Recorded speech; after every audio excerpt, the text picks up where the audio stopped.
Hello everyone, welcome back to your channel. Today we will discuss previous year problem of NEET 2021. NEET 2021 के previous year के कुछ problem हम इस video में discuss करेंगे. Okay, so ये हमारा पहला प्रॉब्लम है. एट फर्स्ट ये प्रॉब्लम हम स्क्रीन पे देख लेते हैं, फिर हम इसका सोल्यूशन करेंगे. वीडियो पॉज करके ये प्रॉब्लम पहले देख लो. सोल्यूशन स्टार्ट करने से पहले I will request you please like, share and subscribe the channel. Okay, now let's start the solution. इस प्रॉब्लम में क्या कहा गया है? एक इंडक्टर है, एक कैपेसिटर है और एक रेजिस्टेंस है और ये तीनों सीरीज में है. Okay, this is a series LCR circuit और ये एक एसी वोल्टेज सोर्स है. ओके, और ये तीनों वोल्टेज दिया गया है. ये वोल्टेज है अक्रॉस इंडक्टर, ये वोल्टेज है अक्रॉस कैपेसिटर और ये वोल्टेज है अक्रॉस रेजिस्टर. ये वोल्टेज पीक वोल्टेज है या आरएमएस वोल्टेज है कहीं पर लिखा हुआ नहीं है. और ये भी लिखा हुआ है this is the current flowing through the circuit, पर ये भी नहीं कहा गया है कि ये करंट आरएमएस है या पीक है. ओके, अगर कुछ कहा नहीं जाता है this is a peak voltage और RMS voltage, so we will take this as RMS. Okay, अगर कुछ नहीं कहा गया है तो हम समझ लेंगे कि आरएमएस वोल्टेज और आरएमएस करंट है. Okay, so this is the RMS voltage across inductor, this is the RMS voltage across capacitor, this is the RMS voltage across resistor, and this is the RMS current flowing through the circuit. RMS means root means square. Okay, और हमें क्या पूछा गया है? We have to calculate the impedance of the circuit. हमें impedance calculate करना है.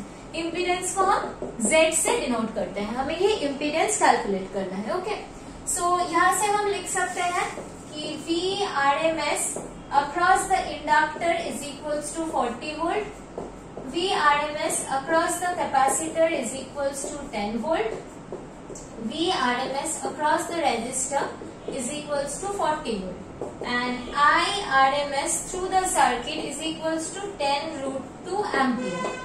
These are the four values. Okay, so we have to calculate Z. LCR circuit के लिए Z का फॉर्मूला क्या होता है ये हमें पता रहना चाहिए इस प्रॉब्लम को सॉल्व करने के लिए. Z का फॉर्मूला होता है I RMS, Z मतलब इम्पीडेंस, दैट इज ऑलमोस्ट हम डीसी सर्किट में जिसको रेजिस्टेंस कहते हैं, एसी सर्किट में उसको इम्पीडेंस कहते हैं, right. So impedance equals to V RMS divided by I RMS, V by I ऐसे करके निकालना है. तो I RMS तो हमारे पास है, V RMS हमको निकालना है. पूरा सर्किट का जो V RMS है वो हमें निकालना है. ये तो इंडिविजुअल कंपोनेंट का V RMS पता है, लेकिन पूरे सर्किट का ऐसे कंप्लीट एलसीआर सर्किट का जो V RMS है वो हमें निकालना है. V RMS का जो फॉर्मूला होता है for LCR circuit that is equals to root over V resistance voltage across the resistor plus voltage across the inductor minus voltage across the capacitor. ये फॉर्मूला हम VC माइनस VL भी लिख सकते हैं. सो यहाँ पर हम VL माइनस VC इसलिए लिखे हैं क्योंकि यहाँ पर हम देख सकते हैं कि VL का जो वैल्यू है वो VC से ज्यादा है. VL का वैल्यू यहाँ पर है 40 वोल्ट और VC का है 10 वोल्ट. सो यहाँ पर हम VL माइनस VC लिख रहे हैं. आप किसी किसी जगह इसको VC माइनस VL भी देख सकते हैं. Okay, so this is the formula of the V RMS for this LCR circuit. ये है वोल्टेज अक्रॉस द रेजिस्टर उसका स्क्वायर, ये है voltage across the inductor minus voltage across the capacitor उसका डिफरेंस का स्क्वायर. ओके, सो हमें यहाँ पर वैल्यू पुट कर सकते हैं. VR का मतलब होता है 40, सो this will B 40 square plus VL है 40, VC है 10, सो 40 माइनस 10 दैट इज 30 स्क्वायर. यहाँ से हम 40 स्क्वायर मतलब और 30 स्क्वायर करके जो निकाल सकते हैं वो टोटल होगा 1600 प्लस 900. इसको करेंगे तो आएगा 2500. इससे हम लिख सकते हैं 50 वोल्ट. ये होगा V RMS. ओके, सो यहाँ पर हम V RMS का वैल्यू पुट कर रहे हैं और यहाँ पर ये जो है I RMS का वैल्यू दैट इज 10 रूट 2 वो हम पुट करेंगे. सो यहाँ से हमें 5 मिलेगा. सो 5 by root 2 this will be the value of the impedance of the circuit. Okay, so option में से हम देख सकते हैं एक ऑप्शन है 5 by root 2 ohm. This will be the correct answer. I hope आपको ये प्रॉब्लम समझ में आई होगी. We will move to the next problem. Okay, to get more videos like this, please like, share and subscribe the channel. Now we will see the next problem from the year 2021. This is our next problem, okay? At first see the problem and then we will start the solution. Pause the video and read the problem at first. ये prism है और ये incident light है, okay? You can see the angle between the surface of the prism and the incident light is 90 degree. ये जो prism का surface है और ये जो इंसिडेंट लाइट है, इन दोनों में जो एंगल है वह है 90 डिग्री, ये गिवन है। और ये एंगल 60 डिग्री है, ये बोल दिया गया है। और you can see this is a right angle prism, so इसका एक एंगल 90 डिग्री है। सो ये 3 एंगल स्पेसिफाइड है और refractive index of this glass of the prism √3 है, ये भी प्रोवाइडेड इंफॉर्मेशन है। हमें क्या निकालना है? हमें निकालना है कि ये इंसिडेंट लाइट जब प्रिज्म से आफ्टर 2 रिफ्रैक्शन बाहर आएगा, मतलब जो इमर्जेंट रे हमें मिलेगा, उस इमर्जेंट रे का जो एंगल होगा, मतलब इमर्जेंट का जो एंगल होगा आफ्टर रिफ्रैक्शन जो रे आएगा, उसका रिफ्रैक्शन एंगल क्या है वो हमें निकालना है, ठीक है? हमें ये निकालना है, ओके? सो देखते हैं कैसे सॉल्व कर सकते हैं।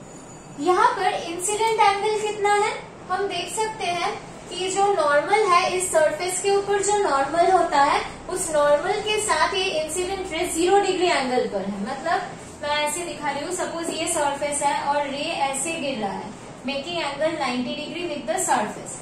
इसका मतलब क्या है? इस सरफेस के ऊपर जो नॉर्मल है, मतलब जो परपेंडिकुलर है, उसके साथ ये इंसिडेंट रे 0 डिग्री एंगल कर रहे हैं। ये इंसिडेंट रे सरफेस के साथ 90 डिग्री में है, लेकिन ये incident ray and the normal on the surface they are parallel, okay? So ये इंसिडेंट एंगल कितना है? 0 डिग्री है इंसिडेंट एंगल। ये गलती होने की चीज है, लोग इसको इंसिडेंट एंगल 90 डिग्री लिख सकते हैं गलती से, लेकिन वो नहीं है। इंसिडेंट एंगल किन दोनों के बीच होता है? Normal to the surface and the incident ray, okay? So normal के साथ इंसिडेंट रे का एंगल 0 डिग्री है, सो इसको हम लिखेंगे इंसिडेंट एंगल 0 डिग्री। सिमिलरली ये वाला भी इंसिडेंट एंगल 0 डिग्री है। तो 0 डिग्री में अगर कोई रे इंसिडेंट होता है तो आफ्टर रिफ्रैक्शन वो सेम पाथ में चला जाता है, उसका कोई भी बेंडिंग नहीं होता, सेम पाथ में चला जाता है। तो ये रे भी जो पाथ में जा रहा था ऐसा सेम निकल जाएगा, ओके? सो इसका जो रिफ्रैक्शन एंगल होगा वो भी 0 डिग्री होगा, ओके? अभी हमें नॉर्मल जियोमेट्री यूज करना है। We can see this angle is 90 degree and this angle is 60 degree. एक ट्रायंगल में ये एंगल कितना होगा? 180 माइनस 90 प्लस 60, ये वाला होगा इस एंगल का value, right? So 180 minus this is 150, so from here we will get 30 degree. So ये एंगल का वैल्यू होगा 30 degree. By simple geometry we can get this. एक ट्राइंगल का 3 एंगल का सम होता है 180 डिग्री, दोनों एंगल हमें पता है, हम थर्ड एंगल आराम से निकाल सकते हैं, okay? This is 30 degree and this angle is 90 degree, we can see from the figure. So अब ये छोटा ट्रायंगल हम देखेंगे। इस छोटे ट्रायंगल में ये वाला 90 डिग्री है, ये वाला 30 डिग्री है। सो ये वाला एंगल कितना होगा? 180 माइनस 90 प्लस 30, 90 प्लस 30 मतलब 120, सो दिस विल बी 60 डिग्री। ये वाला एंगल है 60 डिग्री। इस सरफेस के लिए, प्रिज्म का ये जो सरफेस है, इस सरफेस के लिए नॉर्मल कैसा होगा? ये वाला होगा नॉर्मल। सो ये वाला एंगल अगर 60 डिग्री है तो ये वाला एंगल कितना होगा? 90 माइनस 60, ये एंगल होगा 30 डिग्री। और ये जो सेकंड सरफेस है, ये था हमारा फर्स्ट सरफेस, इसमें तो रिफ्रैक्शन हो चुका है। ये जो सेकंड सरफेस है, इस सेकंड सरफेस में जो रिफ्रैक्शन हो रहा है उसका इंसिडेंट एंगल है ये 30 डिग्री। सो ये जो 30 डिग्री हम लिख चुके हैं, this is the incident angle for the second refraction, right? So after refraction suppose रे ऐसे निकल जाएगा। आफ्टर रिफ्रैक्शन सपोज रैंडमली लिख चुके हैं। रिफ्रैक्शन का एक फॉर्मूला हमें पता है, that is sine i by sine r is equals to mu two 1। इसका मतलब क्या है? अगर एक रिफ्रैक्शन हो रहा है तो उसका, सपोज एक रिफ्रैक्शन हो रहा है, ये मीडियम 1 है, सपोज ये मीडियम 1 है, ये मीडियम 2 है, एक रे ऐसा आ रहा है, आफ्टर रिफ्रैक्शन रे ऐसा चला गया, ओके? सो साइन आई मतलब इंसिडेंट एंगल होगा ये वाला, sine of this angle divided by sine r, r होगा ये वाला angle. So sine i by sine r is equals to μ21। μ21 का मतलब क्या है, सेकेंड सरफेस का refractive index with respect to the first one. Okay, μ21 मतलब सेकेंड सरफेस का refractive index with respect to the first one. So अगर हम इस रिफ्रैक्शन के और देखें तो यहाँ पर हम देख सकते हैं कि ये हमारा इंसिडेंट रे और ये हमारा refracted ray. Okay, so this will be our first medium and this will be our second medium. So ये है ग्लास, ये है एयर। यहाँ पर ग्लास है हमारा फर्स्ट मीडियम और एयर है हमारा सेकेंड मीडियम। तो ये फॉर्मूला कैसा होगा, इस फॉर्मूले में हम लिख सकते हैं कि sine i by sine r is equals to refractive index of second medium with respect to glass. So refractive index of air with respect to glass. ये जो वैल्यू दिया हुआ है refractive index √3 ग्लास का, ये है refractive index of glass with respect to air. Okay, so ये वाला क्या है, refractive index of glass with respect to air. Okay, और हमें यहाँ पर लिखना है refractive index of air with respect to glass. So this will be equals to 1 by this. They are reciprocal to each other. So finally we can write that sin I by sin R is equals to 1 by μ(Ga). ठीक है, इससे लिख रहे हैं। Okay, तो यहाँ पर incident angle कितना है, 30 डिग्री। सो इसको हम लिखेंगे साइन 30 डिग्री। रिफ्रैक्टेड एंगल कितना है हमें पता नहीं है, this will be the refracted angle, लेकिन हमें पता नहीं है, वही हमें निकालना है। तो this will be sin r. Refractive index of glass with respect to air, that means the absolute refractive index of glass, that is equals to √3. So हम लिखेंगे 1 by √3 और sin 30 यहाँ से हम लिख सकते हैं, that is sin r is equals to √3 into sin 30 degree. sin 30 degree का मतलब होता है हाफ। So यहाँ पर हम लिख सकते हैं √3 by 2 is equals to sin r। हमें पता है √3 by 2 sin 60 का वैल्यू होता है। सो इसको हम लिखेंगे sin 60 डिग्री। सो यहाँ से हम कंक्लूड कर सकते हैं कि r का जो वैल्यू है दैट विल बी 60 डिग्री। सो ये जो r है, ये जो रे है, इसको हम क्या कहते हैं, इमर्जेंट रे। फाइनली प्रिज्म से जो रे निकल रहा है वो है इमर्जेंट रे, और ये इमर्जेंट रे का जो इमर्जेंट एंगल है उसका वैल्यू क्या है, 60 डिग्री। यही हमें निकालने के लिए बोला गया है। So from the option we can say that 60 degree is the correct option.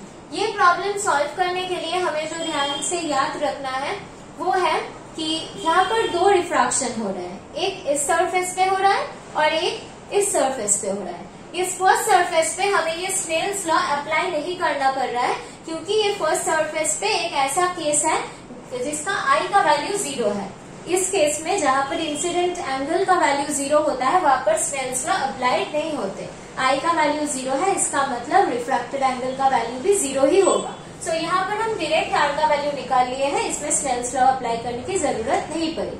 लेकिन सेकेंड केस में हमें स्नेल्स लॉ अप्लाई करना पड़ा, क्योंकि यहाँ पर आई का वैल्यू 0 नहीं था, आई का वैल्यू 30 था।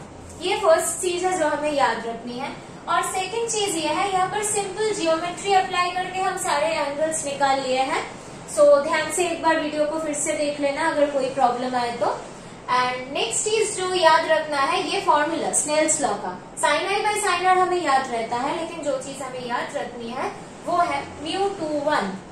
इसमें बहुत डिफरेंस हो जाता है μ12 और μ21 में। μ21 का मतलब है refractive index of second medium with respect to the first one. ये हमें अच्छे से याद रखना है। और एक चीज हमें याद रखनी है कि इंसिडेंट एंगल और रिफ्रैक्टेड एंगल किसको कहते हैं। इंसिडेंट रे के साथ नॉर्मल का जो एंगल होता है वो इंसिडेंट एंगल होता है, और रिफ्रैक्टेड रे के साथ नॉर्मल का जो एंगल होता है वो रिफ्रैक्टेड एंगल होता है। सरफेस के साथ हम एंगल नहीं बनाएंगे, नॉर्मल के साथ जो एंगल होता है। ये चीजें हमें याद रखनी है ये फॉर्मूला अप्लाई करने के बाद कि कौन सा मीडियम फर्स्ट है, कौन सा सेकंड है। इंसिडेंट रे जिस मीडियम पे है वो हमारा फर्स्ट मीडियम है, और रिफ्रैक्टेड रे जिस मीडियम पे है वो हमारा सेकंड मीडियम है। Okay, so I hope you understand the solution. We will meet in the next video with more solution. Please like, share and subscribe the channel. अगर कोई भी डाउट है तो तुम कमेंट सेक्शन में पूछ सकते हो। Thank you everyone.